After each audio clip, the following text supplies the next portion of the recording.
through COMAT. COMAT Foundation is from Canada, is our funder at CCOH. So because at CCOH we are working with churches and we are trying to make linkage between the church and the community, and what is the church doing about HIV and AIDS, because before churches were like backwards, and they were like, HIV is about the community thing, it's not about the church. So in CCOH we are saying church members are from the community. So what are we doing as church to address the HIV issues? So that's why we connected CCOH with ABCD, because it's where we are looking at the assets that churches have to use those assets to change the community or to respond towards HIV and AIDS pandemic. So I've introduced myself. I would like us if we can introduce ourselves, our name, where are we coming from, why are we here? Thank you. Does it work? I don't know. Is it working? Okay. My name is Belinda Bradley. I work with a company called SA Franchise Warehouse. We do a number of things, but we're a platform for the franchise industry where we introduce prospective buyers to prospective sellers on a new and on an existing basis. We also have an initiative called the Junior Partner Academy. We introduce aspiring business owners with limited funding to those existing business owners who want to expand, so with some success already. I also wear a FASA hat, so I come here representing the association as well and promote the interests of franchising as a whole. My name is Vahid Monajam. I'm a German-born American Iranian Swazi. It's wonderful. Iranian Swazi. It's a longer story. I'm here representing a company called Nomanini, which is a small startup that is devices so people can print and sell airtime as a little mini micro business. Very interested in keys communication, so I chose this today. Hi, my name's Tracy Chambers. I represent an organisation called the Clothing Bank. And what we do is we teach, we focus exclusively on unemployed mothers. We teach them how to run small businesses over a 2-year period. While they're with us right from the beginning, they run a little business, a clothing trading business. We source excess merchandise from the retail sector, and with the objective that each woman should be making at least 3,000 Rand a month in her business. Currently have nearly up to 170 women in our program at the moment, and our interest in this conference is that our women are going to be graduating soon. Our first graduates graduate in March, and we're looking at micro-franchising as the business in a box opportunity. So we want to be showcasing in a center, say for example 50 micro-franchise opportunities, which we then would match up with our women based on their interests and experience as they exit the program. I'm Tracy Gilmore, and I'm also with the Clothing Bank.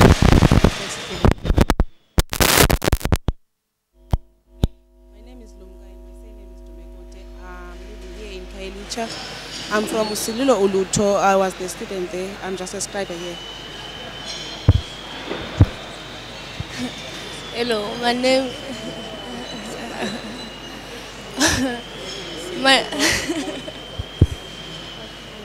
my name is Onatofile. I'm here from Kailicha. I'm just representing Silulo. I'm a scribe here. Hi, my name is Peter Moyanga. I'm an entrepreneur. I own and operate some McDonald's outlets in Gauteng and Mpumalanga. I have an interest in franchising for all of what I believe it can do for the economy of not just South Africa, but the entire African continent and perhaps even globally. One only needs to look at markets like the US, realize that 51% of all retail business in that country is done under a franchise banner, to realize the importance of this mode of doing business. For one, because it enables replication of successful businesses where the newcomers can benefit both from skills transfer through training. They can, of course, job creation as well, which would be a benefit for South Africa, where, you know, creation of jobs seems to be such a major issue. So I have an interest in that regard. I'm also quite passionate about business development, and that's the reason why I'm here. So I hope to make a difference. Thank you. My name is Kabelo Kale. I'm the Managing Director for Keys Communications. What we do, we are outdoor, basically township outdoor media specialists. We are in pursuit of, empowering wealth. Empowering wealth, that means the more I get rich and become wealthy, the more my community is empowered. And we obviously had to find a commercial solution to it that will not only embrace our careers and our strengths as entrepreneurs, but also, put brands out there. And really, this is what this whole concept explains what Keys Communications is. We pursue some type of CSI marketing, where we go to people in the township, use the existing walls, pay them an income so that empowers the community. And every time when we have a job, we'll empower, employ local people to help us paint the wall, and before we put our own technical settings there in terms of airbrushes and stuff like that. Where people cannot paint or use airbrush, we'll teach them some of that, skills transfer. It covers such a whole lot of things, an array of things, but at the same time, it brings big brands like Coca-Cola, your Standard Banks and the Net Banks to to the townships. So it says to township people, or says to these brands are accessible to you. Yes, media messaging accessible to you, but at the same time, it also grows these banks in terms of usage and consumption by the people at the bottom. Thank you very much.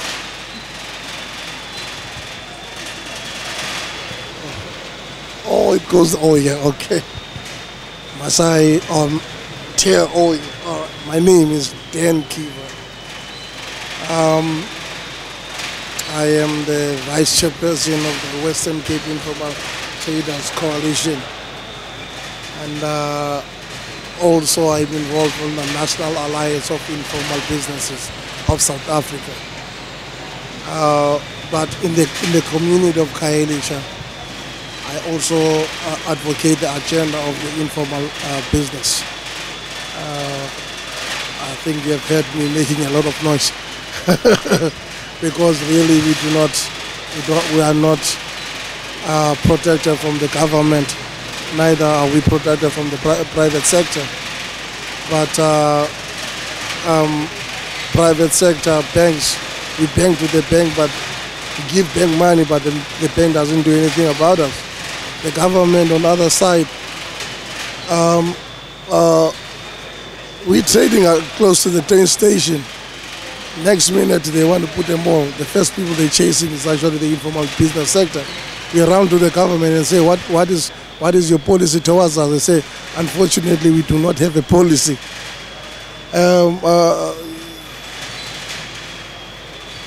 My expectation, primarily, getting access to finance, and the government must have a clear-cut policy towards the informal business sector, because the law enforcement and bylaws, they're not very much friendly towards us. And then we do not want to end as a small business. We want to build some reputable companies, and but you need money to do that. But we also have got our own strategies in terms of how do we develop with that is now away from the banks. You're using the stock files, and are working. But I mean, our money is not huge money. But in order to get a bigger business, we need a bigger investment in your business, and then it's very much unlikely to happen, under this kind of environment.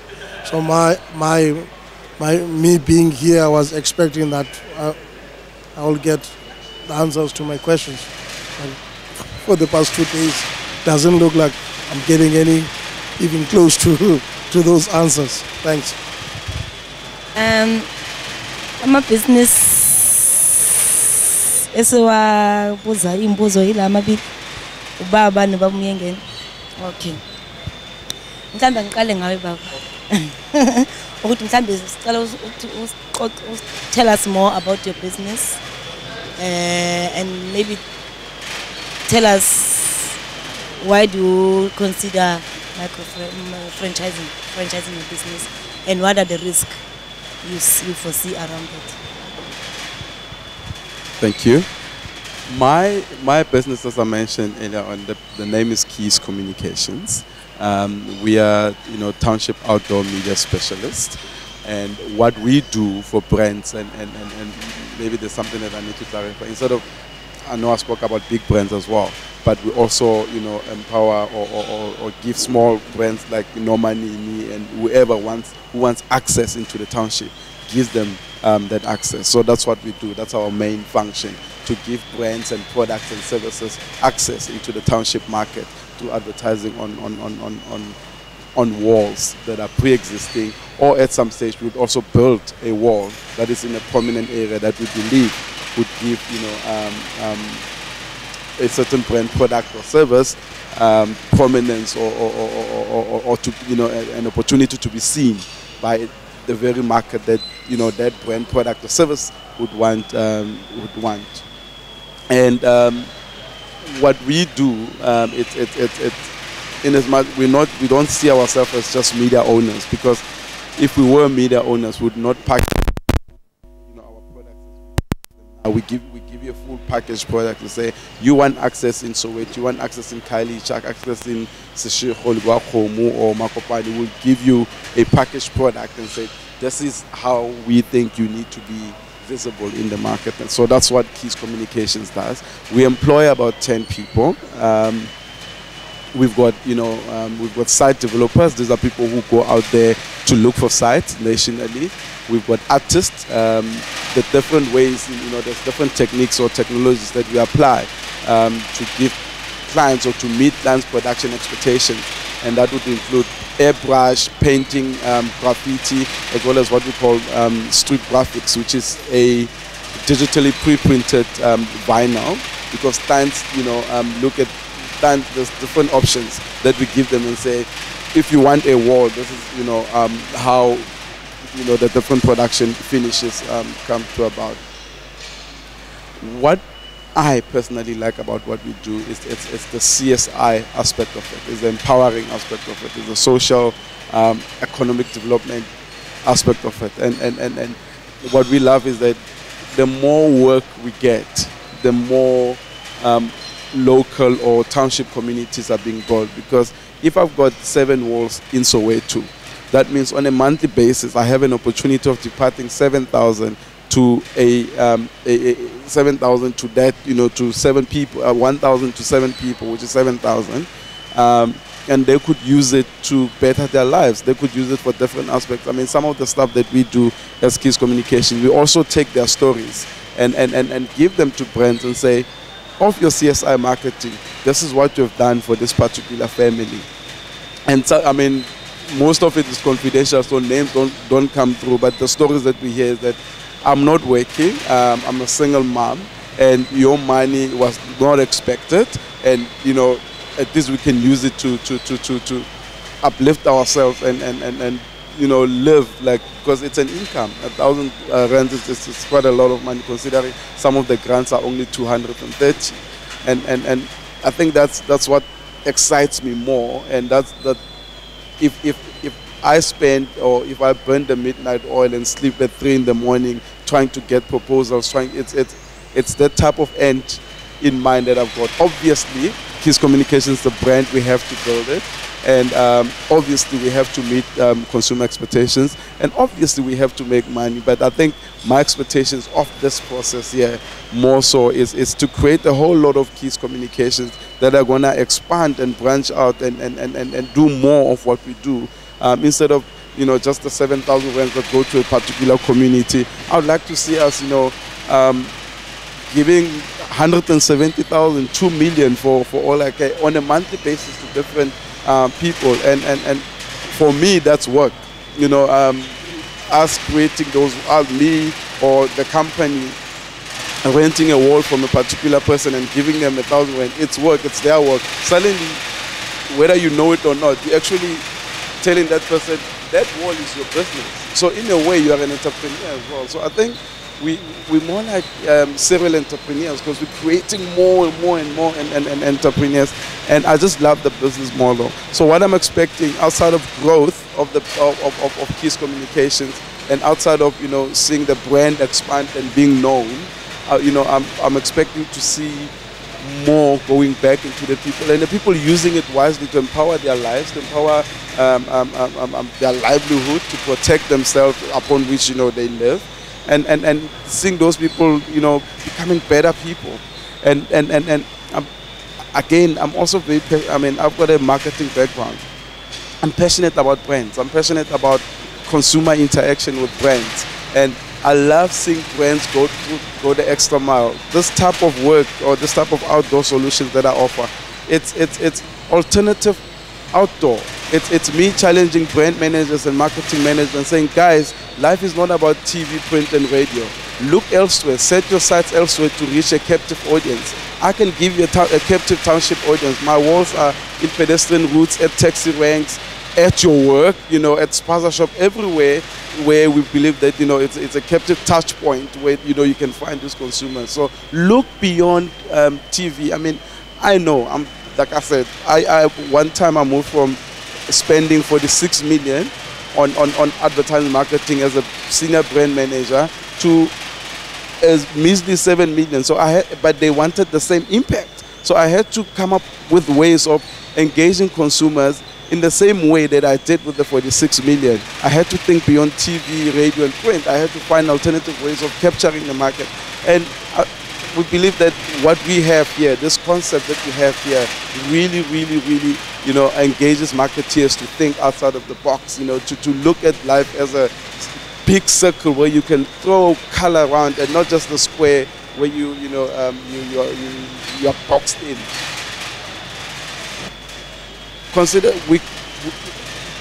why we want micro franchising. We want to grow, we want to expand, and we want to see more of Keys Communications. We want to see the brand become bigger and bigger, and the one channel that we have identified is obviously micro franchising.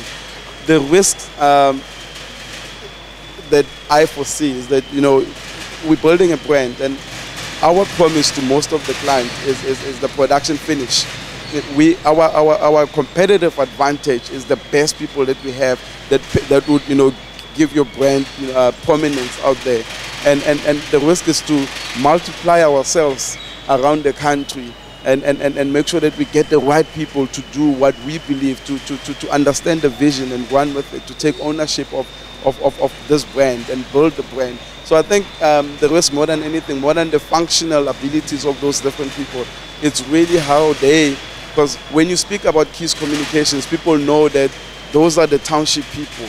Those are the people that keep, because when we keep our promise, our competitive advantage, the promise that we give to the client, and our promise, it's a debt that we owe the client, that we need to meet. So the risk for me is it's really getting people on board, getting franchisees on board that understand the vision, that, you know, they'll take Keys Communications and really run with it and sprint and never, you know, keep raising the bar as opposed to, you know, lowering the standards and due to lack of a better word, bastardizing the brand.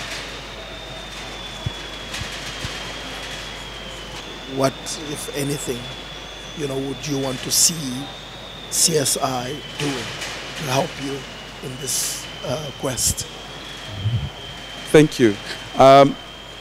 Like Keys Communications, as I mentioned, it's CSI marketing, and I was listening to the lovely ladies of Standard Bank, Legal Wise as well as Transnet, and I thought to myself, they've got lovely CSI programs, lovely programs that build communities, and the best way to leverage these programs is to use CSI marketing, is to use empowering marketing that will deliver or disseminate information to the very beneficiaries that that they're doing these things for. Because I think half of the time we find that people don't have, in as much as there's roadshows and people are engaged, half of the time people do not know that all the services, these great products that the CSI department of these wonderful corporate companies have. And I think that them using our walls and them using our empowering walls will also give them an opportunity to actually not brag, because CSI is not about bragging, but disseminate information to say, here, we are accessible to you. We are not just, carrot dangling people, that give people money, but we can empower you, we can train you, we can do all this, these great things that are available to you as a community. I'm not sure if that makes sense, yeah. Spend these days is 3 times the CSI spend. And because you have to set aside 3% of your net profit after tax rather than 1% for CSI in terms of BEE. And I think it's a really untapped area. What seems to have happened in the big corporate, well, I know what happened because I worked for one, is they focused on the low-hanging fruit, first of all. So they did skills development, employment equity, the BEE deals at ownership level, and a lot of them didn't know how to do ED, so they left it. But now they're realizing it's 15% of their score, and if they want to get to the higher levels, many of them are stuck on level 5, can't get to level 4 and level 3 without doing the 15%. And I think that's really the funds to access. We're certainly finding in our business that those are the easiest funds to access. The CSI area is quite shut down because they've been burnt. Space is still fairly open, and it sounds terrible. Just getting prepared to write our checks, and you've obviously got to have a reputation that your project is successful, but it's much easier to access. You don't really want to get to it. It's slightly less it's not philanthropic. So they just want to know your business is successful, or the people that are getting the money's business is successful. They don't want to get involved in the business. Whereas CSI, we often find they want to dictate your strategy because they have a strategy. So they actually want to tell you what your strategy needs to be. Confusing. Your strategy or their strategy. So I would say that we should be looking at the ED spend within organizations. I mean, if the enterprise development. If you listen to Nomsa, she said the CSI spend is 5.4 billion. That means the potential ED spend must be, 15 billion. Exactly. And I think as small business owners, we need to find a conduit, because it's very unlikely that big business is going to find small business. So you have to find an intermediary who can channel. So you've got the foundations like Shikalulus who are channeling CSI spend to NPO projects. You now need to find ED partners who can channel and vet and manage the small business owners. They're selecting a successful entrepreneur, because that's where the money is. They're much more likely to give than the banks. And it's in the form of grant funding. It can also be in the form of loan funding, but the easiest one to access is the grant funding in that space. So yeah, that's just my point.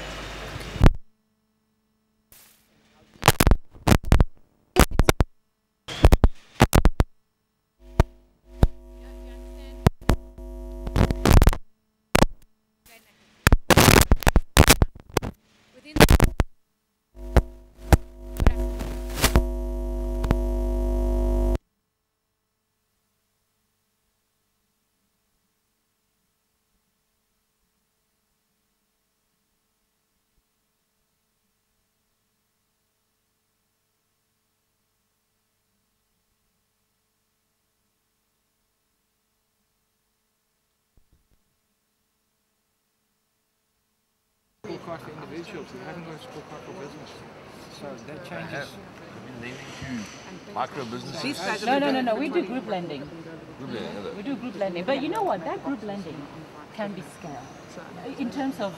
But Coco, yeah. you do group lending, but you have credit ratings for all of the people, every individual in that group. Yeah, but you know what I also said, Martha? This is where I think ABCD still facilitates this. is that when ABCD is done, right? These guys, the way they approach can also be done at a community level. So they do community work.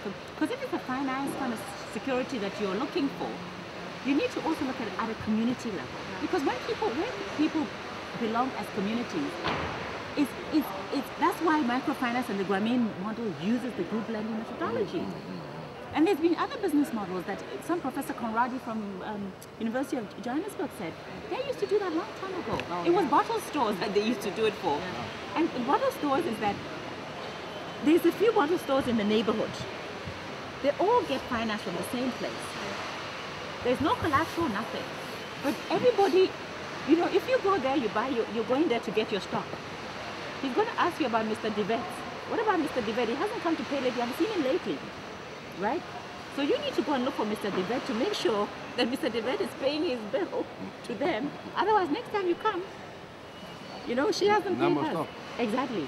So I think at that community, in terms of access to finance, and we're talking also from the for the franchisee as well. Because they all know who pays them. Yeah, exactly. They were doing it at a community to community is a really good way to do it, because you know, Standard Bank has still not caught this thing, because to this day they're still doing pay slips. They talk about all these things, initiatives at community level. They want people with salaries. But Coco, I mean, I think Yaku from Legal Wise said before, this is where white, let's call it white formal business has always failed in the township, because we have no understanding of it. Yeah. We have no understanding of that. Yeah, well, you know, Stoffel's been around forever. Koperasi. Afrikaner Koperasi is the same thing. That was the same thing. It was a community thing. Yeah, you know, we look after each other. The other way of looking at it is it's a wonderful thing, because the community is doing a good part of your work for you. They're happy to. They're doing it a hell of a lot better than you could ever do it, because you're not going to in a million years learn what you need to learn to actually make proper decisions.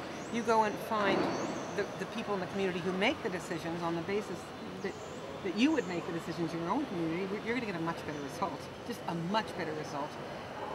Not only will you get a better result from business, but you'll get, the community will like you, because you're respecting the community and you're listening to them. And you have to have a relationship with the community. And it has to be ongoing, and it can't just be we're dipping into the market research on a Saturday afternoon for 3 hours. It's not going to work. I mean, WDB, for instance, right? We call them development assistants. These are the people who oversee the businesses and the loans. They are embedded in the community. You know, you talk about your dealership. Your dealership has to be in the community. And that person has the responsibility. Yeah. Has the responsibility to do all the value chains around it. The people who come and buy it. In fact, that person will look after that. But you need to support. Because you're like a franchisee, you talked about the guy at the top.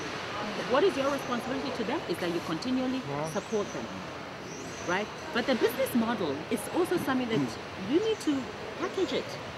Your business model has to, so when you go to, and in collaboration with the would-be dealership, to say, how does this really look like in your community? What really will work, you know?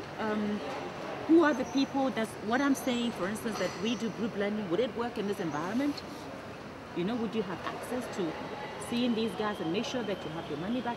And what kind of formation, group formation can you have? That's supposed. Is it through a stock sale? You know, is it through, you know?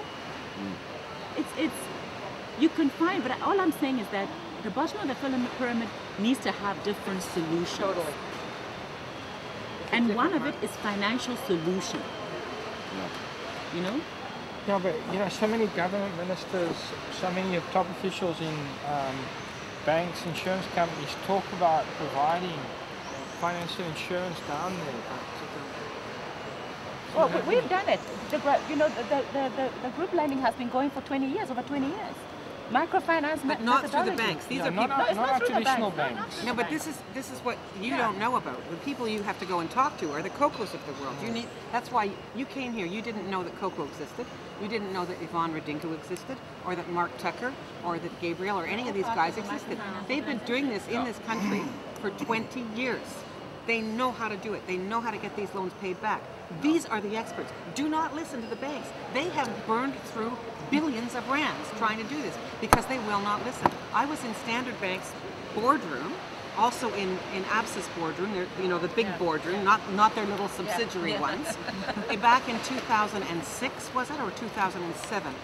I had a company when I was an investment banker called Deacon, Barclays, DeZoot, Wed, and it was that Barclays, and Barclays owns ABSA. So the guy at the time who ran ran Barclays was John Varley, and John Varley called ABSA in South Africa when they just bought them and said, "I want you to see Martha, please." So I went in to see them, and I know these guys thought I was absolutely out of my mind, and I brought down a fantastic woman from Zimbabwe who had built Connie Sekera or something like that. Anyway, Connie Sekere.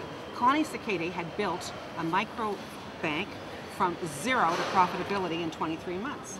These bankers they would never have even looked at this woman before. She came in the door, and I said, meet Connie Sekere, this is what she's done. And they started to grill her, and their jaws were on the bloody table. How has Connie done this? But she knew her banking absolutely. They can't think about it. They don't know how to do it. And they again went off and did something. Standard Bank, same thing. I've been there, I've done the presentations. We know the statistics are all there, but they cannot get away from the guys doing it. You're not going to, it has to be run. I'm sorry, Margaret Geary runs this. The most successful banks for the unbanked are run by women.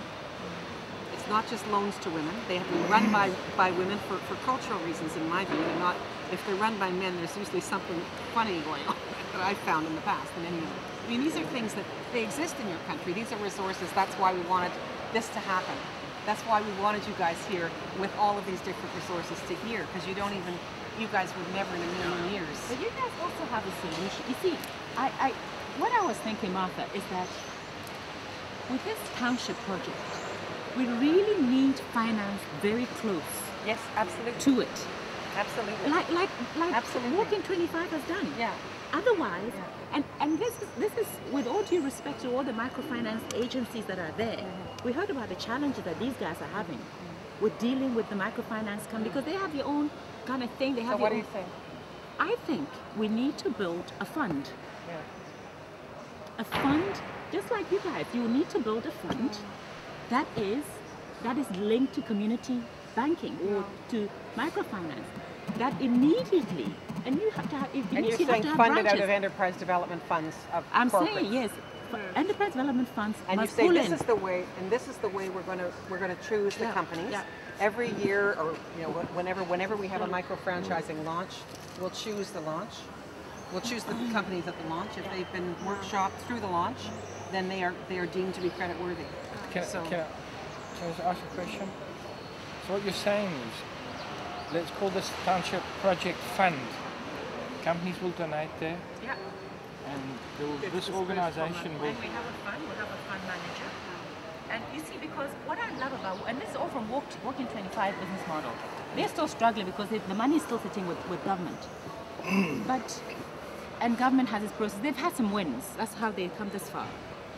But what I'm thinking is that all these businesses, the biggest frustration is if we have a replicable business, it's been systematized and it's ready to go, the entrepreneur should not have to sit for 6 months waiting for funding. And if you have had something like the micro-franchising launch where you've had it peer reviewed, that's your credit committee. Yeah. You're saying that becomes your credit committee, the peer review of the and we will use those launch. histories. We should be able to allow those if credit we can histories. If we can get allied with someone like Standard Bank, which would be great, then the fund gets its leverage from Standard Bank.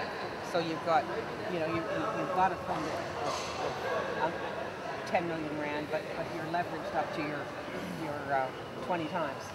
Because you're allied. Leverage, but they must not be the evaluators of they must not be the assessors. But if it's and again, you may be able to independent. Yeah, the big problem with these things internationally has been the minute the government steps into guarantee. They did it with Kula. That's what and happens. It's a disaster. It's a disaster because the minute the government steps into guarantee, everybody says, "Oh, I don't have to repay. There's a guarantee." So, and there was never anything like in Kula, like the micro franchising launch credit committee process. So we need to we need to do a hybrid. There needs to be a South African solution, because again, if South Africa can find a solution to that problem of government money being, all the cronies and this, then we have really created something interesting, not just for South Africa, but it's a combination of a corporate, and maybe it's coming. I'm just thinking here, but maybe it's coming also out of go back to the Equator Principles. There needs to be a solution for these mining companies and for these other project financiers when they're doing their social impact assessment. They need to do all these really good social things. They need to put some money up. They have wonderful, they have terrific access to credit. Royal Bafokeng puts up. Royal Bafokeng is good. And there's terrific connections here, with the Royal Bafokeng right in this room. Sebastian works closely with them, and so does Cornet down there. So we, there are ways here of putting together a fund that can be guaranteed by the banks, or at least use the bank's leverage, and guaranteed by a combination of different industry players for a very, very small sum in the end. Very, very tiny portion of what once the banks come in, Martha, I think we need to be more creative than that. No, once the banks come in. No, but you're Are you disillusioned by the banks? Right? You're putting They're them using the same outside. No, I know what you're talking about. You put them outside. This has to be outside their credit system, and they're not going to let it be outside their credit system unless there's a guarantee. Because, in other words, we're leaving it within the credit system from the bank's point of view, because we've given them the AAA bond-rated companies that they're used to dealing with. But it's outside the system from the standpoint of the micro-franchisee, because it actually is backed up. The process required by the companies that are guaranteed it, like Honda, that process is only the micro-franchising launch. What I'm doing is doing a hybrid of the credit. I just want to know why you want to bring in the banks. I want to understand. Because of leverage, because of the leverage, and because of legitimacy. Absolutely, because then you're creating.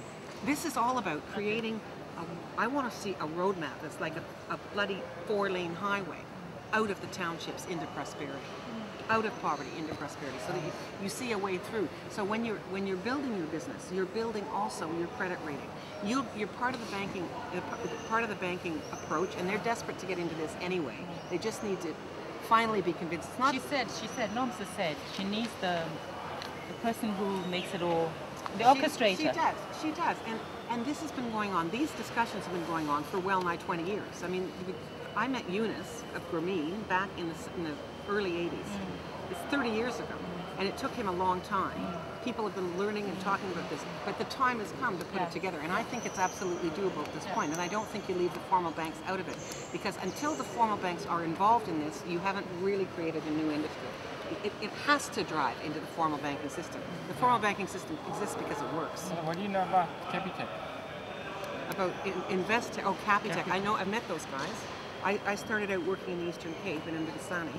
Is the market we're going to sell into? Is that not who Capitec is targeting? Yes. Capitec. I'm thinking of real people. Capitec's out of Stellenbosch. I've met those guys too. The 5 guys in banking. I think that's the market. They're that. But what they want to play where we want to play. Yeah, but what I'm not sure about though. And Capitec's very successful, but in that market, I would be very frank about that and say I have a bone to pick with them, because they drained every bit of savings out of the township, and now they read-end it outside that. They drained all the savings from the Stockfells out of the townships into their banks by promising interest, and now those loans are not lent back into the community. They're lent into the community, but only against. A card to play? It is a card to play. Absolutely, good point. Yeah. But I think we have to, and Real People's the other one. I don't know how they're doing Real these days. People. I think Real People was subsequently sold. Was it? Real People used to be SCMB. I think they were sold to Old Mutual. Were they? Because they were.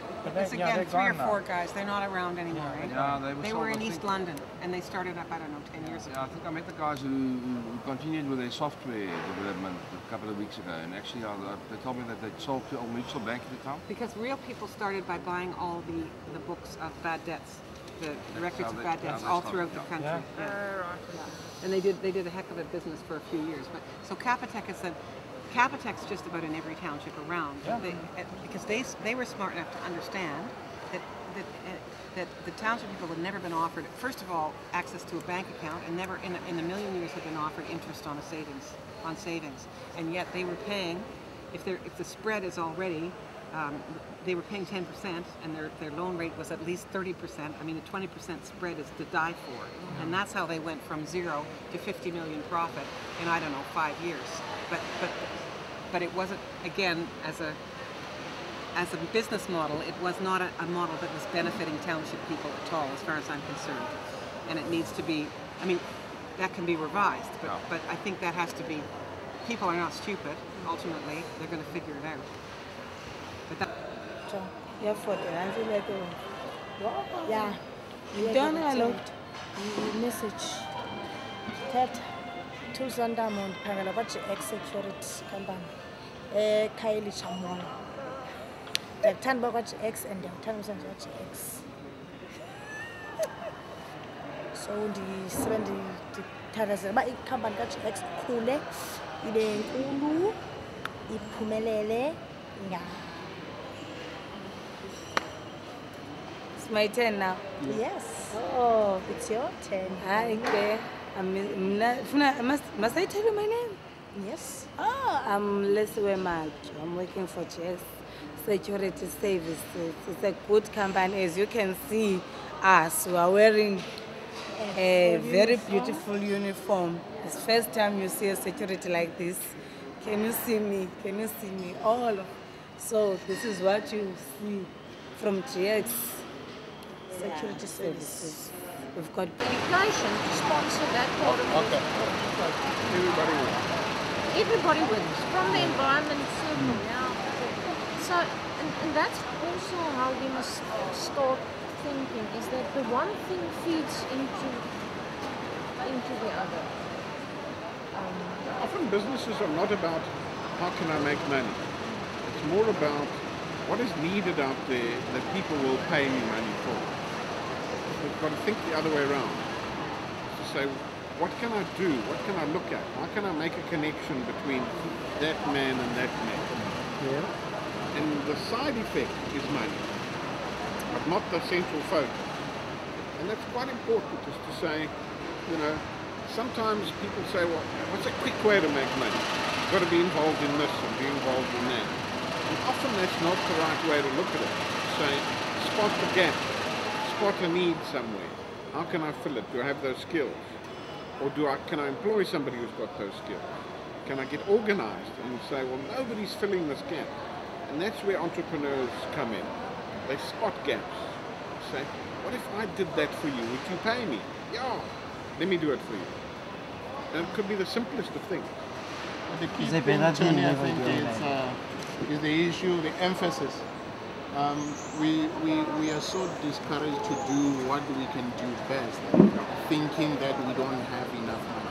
I just want to stress that, because every time when you ask a young person to do something, they will tell you, I don't have money. Yeah. And when you ask them how much do they need, they don't know how much they need.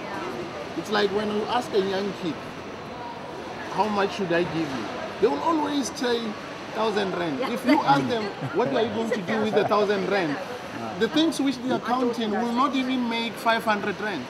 And they don't even need 1,000 rand. They need less than 500 rand to do what they want to do. And that's the message which I've been sending to my friend, and say, you know what, you don't need other person's money. You have money in your account, which is for the business. Take that money, because you will not be owing anybody. Yeah. Whatever comes extra, it's an income for you. It's a profit for your business. You don't need to go and borrow money and you pay extra money while you have money which you can use, which is yours. I think the analogy, the story which you were mentioning about photos and some other stuff are relevant to this whole exercise. Let's quickly do another exercise. You tell me, you see this, each one get an opportunity.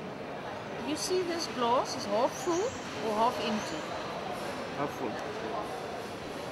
It's half. Half what? Full or half empty? empty like that. Half empty. Half full. Yes. Half full.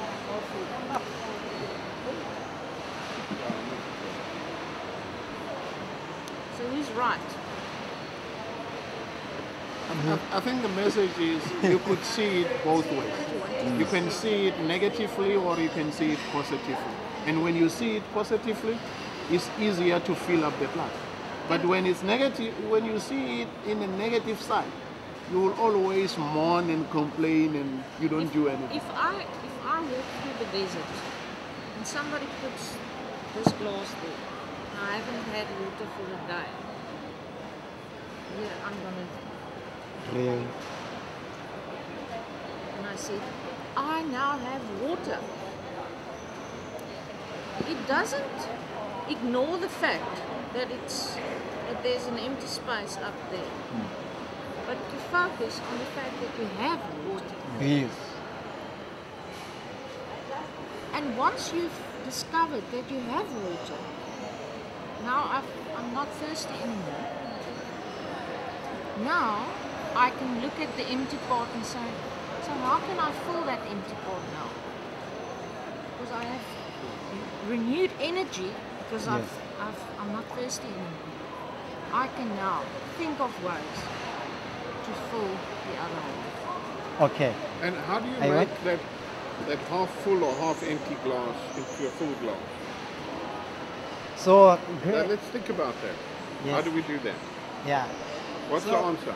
In The my answer is you pour that water into a smaller glass and it's full. yeah. It's the same amount of water. It's just a different size glass. So what you're saying is correct. It doesn't matter what the size of the glass is. Yeah. If you've got a smaller glass, takes that amount of water, Yeah, yes. it's full. So you use a small glass. You buy a glass that's this big.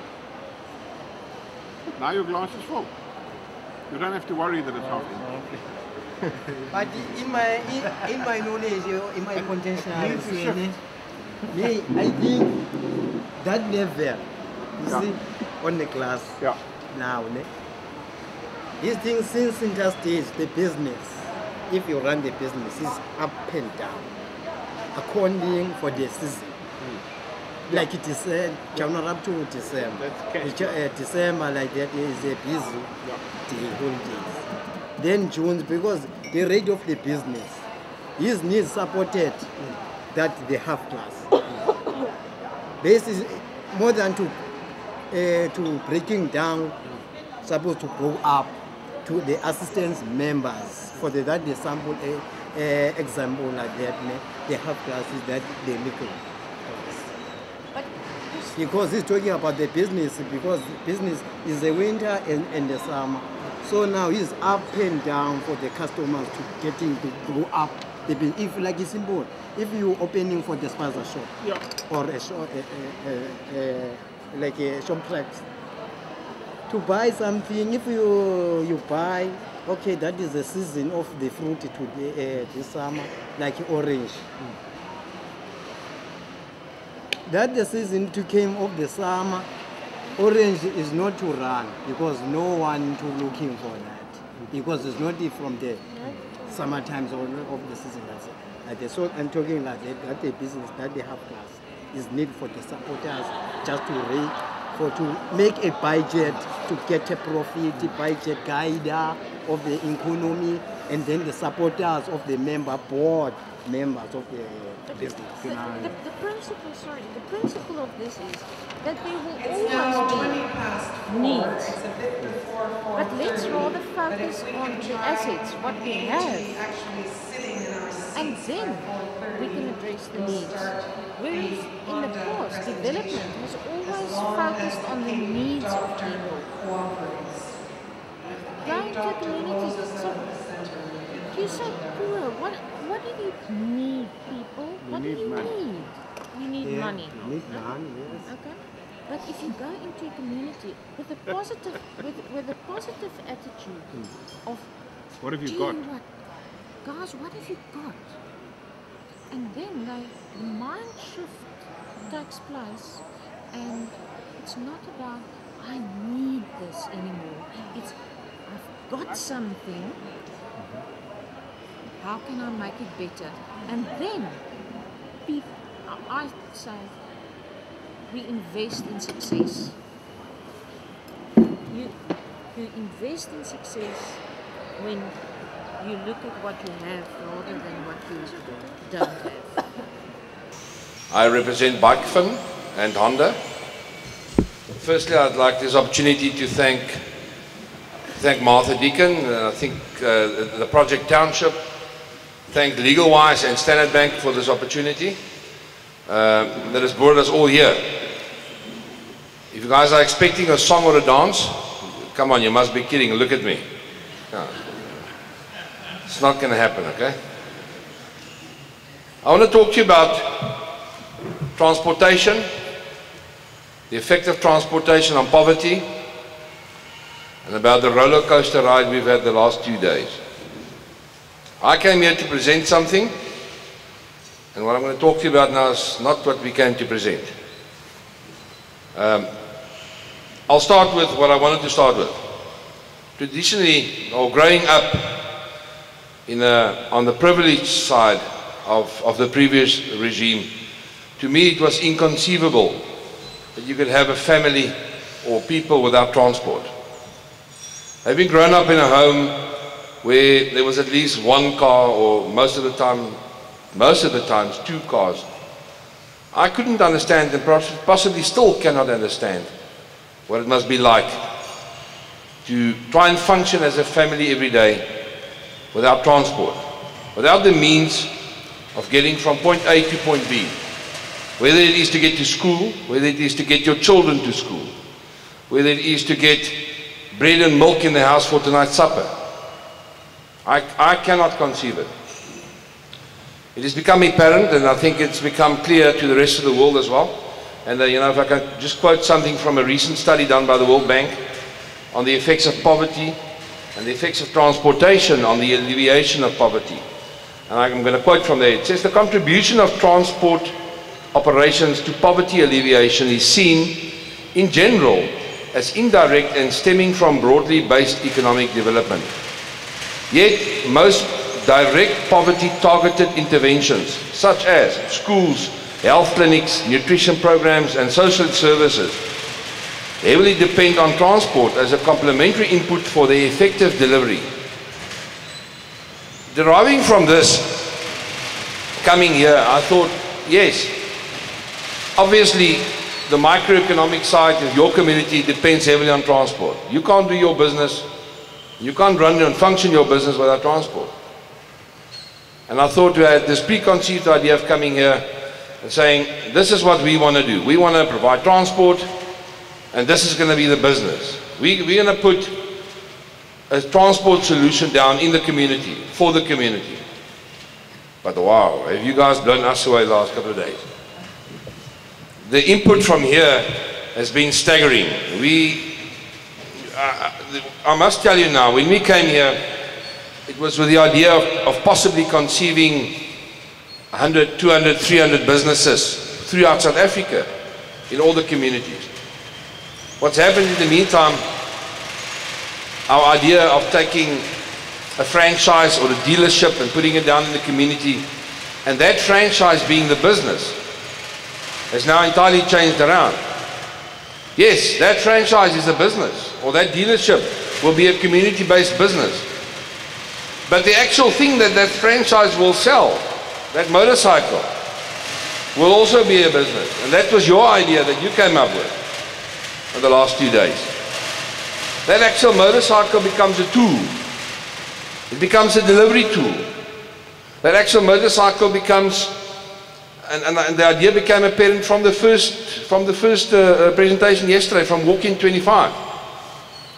How's Walk-in 25 going to expand its operation area or its service delivery area beyond to what the consumer can walk, beyond walking distance? Maybe somebody else is going to come and say, look, I've got a box on this scooter and I can deliver bread and milk to your house. And I can do that for 100 families and make a living out of it. Everyone here has spoken to us about it.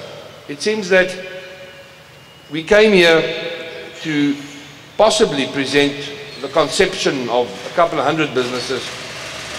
And what could actually happen is that if we do this successfully and we do it with the help of the community, we could actually conceive a couple of 100,000 businesses. And we are extremely excited at this point in time. At this stage, I maybe just want to give you a bit of background of who we are and what the alliance is. We'd like to call it, well, at this stage it's called Honda Mobilization, but I think with whatever's happened, the name will change soon. I'm a bit shell-shocked at the moment still to try and think of names after the last 2 days. We'll work on that later. Firstly, the mobilization idea is a collaboration between Honda, Bikefin and LegalWise. Honda, obviously, most of you are familiar with the brand. Honda is the world's largest motorcycle manufacturer and also the world's largest engine manufacturer. They manufacture more engines than any other entity in the world. Bikefin is South Africa's, and Honda has 120 manufacturing outlets in 29 countries. Bikefin is what we like to think the predominant motorcycle financier in South Africa. We have a 30% market share, and we are the only guys, and we pioneered finance into the base of the pyramid, of the economic pyramid, and for smaller motorcycles. The problem we have had with motorcycle and with finance in general, and asset-based finance in South Africa, is that the traditional banks have steered away from the smaller stuff, and they've steered away from the lower end, or let's call it the base of the economic pyramid. And that's where Bikefin started to play. LegalWise, I don't think needs any introduction. LegalWise is probably one of the best known and best loved brands in the communities, between their different brands, close to 1 million policyholders. And LegalWise has come on board through us actually having discussions with LegalWise on different and other issues. And all of a sudden we found them heavily committed to this project and very excited about the concept and the prospect of real upliftment and really doing something for communities. LegalWise has very selflessly committed themselves to not only help us with funding the projects, but also with establishing these businesses, identifying these business owners, training them and mentoring them through the life cycle of the business. So those are the three parties involved. And I thought coming here, yes, with these three parties, we can change the world. We three strong brands, three strong parties. We came here and you changed the world. The whole business plan will have to change, unfortunately. I think Martha is excited as well as we are. And up to this point even still, I don't think I can really fathom the effect of transport on the microeconomic operation of your community. I don't know because I didn't grow up there. I can only assume that it's going to change your life if you are able not to having to take a taxi to go and buy stock in town. If you can quickly jump in and out and 10 minutes later you're back with stock. We don't know. I don't know. You will be able to tell me. The traditional model that we brought that we brought here to present is a model of putting a distributorship, call it a franchise distributorship, in communities. We would then try and identify, as I said, suitable candidates, train them properly, mentor them through the process, and get them to a position where they become fully fledged businesses, selling our product, selling the mobilization concept into their communities. We came here, for example, with a container model and a bricks and mortar model. Now, from some of the guys here, we found that perhaps the communities don't like containers. We didn't know that. We're here to learn. We will learn as we go along. Some of the guys have told us that containers work in communities because that's what Vodacom has done. We don't know that. We're here to learn. The initial offering, however, is to cost effectively put a retail facility into a community that can sell and service and finance and insure and maintain your transport. The idea of a dealership within the community, run by the community, and obviously creating jobs within the community is what we came here with. The end idea we're going away with, the idea of that being only the first business, that business creating millions of other businesses, is what we're leaving here with. I think Wilma has shown you the slides on the 3D renderings. What our offering would be at the level, and at this stage we don't have a model. I think we're going back from here with Honda and we're going to build a model. We've learned from you what your requirements would be on the mode of transport, and I don't think such a model exists at the moment. It needs to have carrying capacity. That's the first thing we heard from you guys. That model will have to change, and the design of that model will have to change. But what will be intrinsically will be put down is an affordable motorcycle, whether it will be a motorcycle or a scooter, it's irrespective, and the package will include training up until where a rider's license is issued. Obviously, safety of the community we are concerned with. It will include apparel. It will include finance and insurance. A stumbling block we've had up to now is that, and why most people who probably need a 10,000 rand scooter or a motorcycle, is that they can't afford it. It's ironic that the guy who needs the 10,000 rand motorcycle to either get to work or to run his business doesn't have the 10,000 rand to buy that motorcycle. And he's never had access to credit. The role of BikeFin and of our collaboration with Honda and Digawise is to facilitate such a product. I think what we've learned coming here